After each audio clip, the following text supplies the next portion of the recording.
Hi friends, ಇವತ್ತು ಸಾಮಾನ್ಯ ಜ್ಞಾನಕ್ಕೆ ಸಂಬಂಧಿಸಿದ ಪ್ರಶ್ನೋತ್ತರ ನೋಡೋಣ ಬನ್ನಿ. ಮೊದಲನೇ ಬಾರಿ ನಮ್ಮ ಚಾನಲ್ ನೋಡ್ತೀರಾ, ಪ್ಲೀಸ್ ಸಬ್ಸ್ಕ್ರೈಬ್ ಮಾಡಿ ನಮ್ಮ ಚಾನಲ್ಗೆ ಸಪೋರ್ಟ್ ಮಾಡಿ. ಮೊದಲನೇ ಪ್ರಶ್ನೆ ನೋಡೋಣ ಬನ್ನಿ. ಅಚ್ಚುವು ಕನ್ನಡದ ದೀಪ ಗೀತೆಯ ರಚನಾಕಾರರು ಯಾರು? Option A BM Srikantaiah, option B Kuvempu, option C Siddaiah Puranik, option D DS ಕರ್ಕಿ. ಸರಿಯಾದ ಉತ್ತರ ಆಪ್ಷನ್ ಡಿ DS ಕರ್ಕಿ. ಎರಡನೇ ಪ್ರಶ್ನೆ, ವಿಶ್ವ ಮಾನವ ಸಂದೇಶವನ್ನು ನೀಡಿದ ಮೊದಲ ಕವಿ ಯಾರು? Option a Kuvempu, option b Da Ra Bendre, option c Masti, option d BM Srikantaiah. ಸರಿಯಾದ ಉತ್ತರ ಆಪ್ಷನ್ ಎ ಕುವೆಂಪು. ಮೂರನೇ ಪ್ರಶ್ನೆ, ಗದಾಯುದ್ಧ ಕಾವ್ಯದ ಇನ್ನೊಂದು ಹೆಸರೇನು? Option A Vikramarjuna Vijaya, option B Shanti Purana, option C Sahasa Bhima Vijaya, option D Ajita Purana. ಸರಿಯಾದ ಉತ್ತರ ಆಪ್ಷನ್ ಸಿ ಸಾಹಸ ಭೀಮ ವಿಜಯ. ನಾಲ್ಕನೇ ಪ್ರಶ್ನೆ, ಕರ್ನಾಟಕದ ಸಂಗೀತದ ಪಿತಾಮಹ ಎಂದು ಯಾರನ್ನು ಕರೆಯುತ್ತಾರೆ?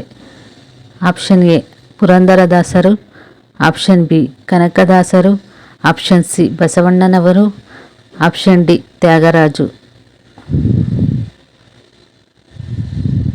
ಸರಿಯಾದ ಉತ್ತರ ಆಪ್ಷನ್ ಎ ಪುರಂದರದಾಸರು. ಐದನೇ ಪ್ರಶ್ನೆ,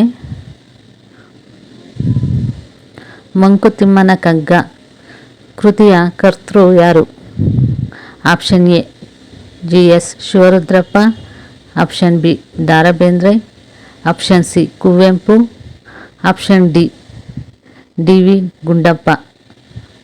ಸರಿಯಾದ ಉತ್ತರ ಆಪ್ಷನ್ ಡಿ DV ಗುಂಡಪ್ಪ. ಆರನೇ ಪ್ರಶ್ನೆ, ಕನ್ನಡಕ್ಕೆ ಮೊದಲು ಜ್ಞಾನಪೀಠ ಪ್ರಶಸ್ತಿಯನ್ನು ತಂದುಕೊಟ್ಟ ಕೃತಿ ಯಾವುದು? ಆಪ್ಷನ್ ಎ ಮೂಕಜ್ಜಿಯ ಕನಸುಗಳು, ಆಪ್ಷನ್ ಬಿ ನಾಲ್ಕು ತಂತಿ, ಆಪ್ಷನ್ ಸಿ ಶ್ರೀರಾಮಾಯಣ ದರ್ಶನಂ, ಆಪ್ಷನ್ ಡಿ ಚಿಕ್ಕವೀರ ರಾಜೇಂದ್ರ. ಸರಿಯಾದ ಉತ್ತರ ಆಪ್ಷನ್ ಸಿ ಶ್ರೀರಾಮಾಯಣ ದರ್ಶನಂ. ಏಳನೇ ಪ್ರಶ್ನೆ, ಬಡತನ ನಿರ್ಮೂಲನೆ ಘೋಷಣೆಯನ್ನು ಯಾವ ಪಂಚವಾರ್ಷಿಕ ಯೋಜನೆಯಲ್ಲಿ ನೀಡಲಾಗಿದೆ? ಆಪ್ಷನ್ ಎ ಮೊದಲನೇ ಯೋಜನೆ, ಆಪ್ಷನ್ ಬಿ ಎರಡನೇ ಪಂಚವಾರ್ಷಿಕ ಯೋಜನೆ, ಆಪ್ಷನ್ ಸಿ ನಾಲ್ಕನೇ ಮತ್ತು ಐದನೇ ಪಂಚವಾರ್ಷಿಕ ಯೋಜನೆ, ಆಪ್ಷನ್ ಡಿ ಮೂರನೇ ಯೋಜನೆ. ಸರಿಯಾದ ಉತ್ತರ ಆಪ್ಷನ್ ಸಿ ನಾಲ್ಕನೇ ಮತ್ತು ಐದನೇ ಪಂಚವಾರ್ಷಿಕ ಯೋಜನೆ. ಎಂಟನೇ ಪ್ರಶ್ನೆ, ಭಾರತದ ಆರ್ಥಿಕ ವರ್ಷವು ಯಾವಾಗ ಕೊನೆಗೊಳ್ಳುತ್ತದೆ?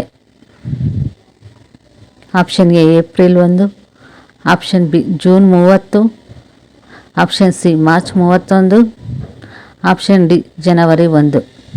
ಸರಿಯಾದ ಉತ್ತರ ಆಪ್ಷನ್ ಸಿ ಮಾರ್ಚ್ 31. ಒಂಬತ್ತನೇ ಪ್ರಶ್ನೆ, ಭಾರತದ ಹಸಿರು ಕ್ರಾಂತಿಯ ಪಿತಾಮಹ ಎಂದು ಯಾರನ್ನು ಕರೆಯುತ್ತಾರೆ? Option a MS Swaminathan, option b Verghese Kurien, option c Nehru, option d Hiralal Chaudhary. ಸರಿಯಾದ ಉತ್ತರ ಆಪ್ಷನ್ ಎ MS ಸ್ವಾಮಿನಾಥನ್. ಹತ್ತನೇ ಪ್ರಶ್ನೆ, ಭಾರತದ ಆರ್ಥಿಕತೆಯಲ್ಲಿ ತೃತೀಯ ವಲಯವೆಂದು ಯಾವುದನ್ನು ಕರೆಯುತ್ತಾರೆ? ಆಪ್ಷನ್ ಎ ಗಣಿಗಾರಿಕೆ ವಲಯ, ಆಪ್ಷನ್ ಬಿ ಕೃಷಿ ವಲಯ, ಆಪ್ಷನ್ ಸಿ ಸೇವಾ ವಲಯ, ಆಪ್ಷನ್ ಡಿ ಉತ್ಪಾದನಾ ವಲಯ. ಸರಿಯಾದ ಉತ್ತರ ಆಪ್ಷನ್ ಸಿ ಸೇವಾ ವಲಯ. 11ನೇ ಪ್ರಶ್ನೆ, ಹಂಪಿಯಲ್ಲಿರುವ ವಿಶ್ವವಿದ್ಯಾಲಯದ ಹೆಸರೇನು? ಆಪ್ಷನ್ ಎ ಹಂಪಿ ವಿಶ್ವವಿದ್ಯಾಲಯ, ಆಪ್ಷನ್ ಬಿ ಕುವೆಂಪು ವಿಶ್ವವಿದ್ಯಾಲಯ, ಆಪ್ಷನ್ ಸಿ ಕನ್ನಡ ವಿಶ್ವವಿದ್ಯಾಲಯ, ಆಪ್ಷನ್ ಡಿ ರಾಜೀವ್ ಗಾಂಧಿ ವಿಶ್ವವಿದ್ಯಾಲಯ. ಸರಿಯಾದ ಉತ್ತರ ಕನ್ನಡ ವಿಶ್ವವಿದ್ಯಾಲಯ. 12ನೇ ಪ್ರಶ್ನೆ, ವಿಶ್ವದ ಅತಿ ದೊಡ್ಡ ಆರ್ಥಿಕತೆ ಹೊಂದಿರುವ ದೇಶ ಯಾವುದು? Option A Bharat, option B America, option C Germany, option D Japan. ಸರಿಯಾದ ಉತ್ತರ ಆಪ್ಷನ್ ಬಿ ಅಮೇರಿಕಾ. ಇಷ್ಟು ಜಿಕೆಗೆ ಸಂಬಂಧಿಸಿದ ಕೆಲವು ಪ್ರಶ್ನೋತ್ತರಗಳು. ಈ ವಿಡಿಯೋ ಇಷ್ಟ ಆದಲ್ಲಿ ಪ್ಲೀಸ್ ಸಬ್ಸ್ಕ್ರೈಬ್ ಮಾಡಿ, ನಮ್ಮ ಚಾನಲ್ಗೆ ಸಪೋರ್ಟ್ ಮಾಡಿ. Thank you.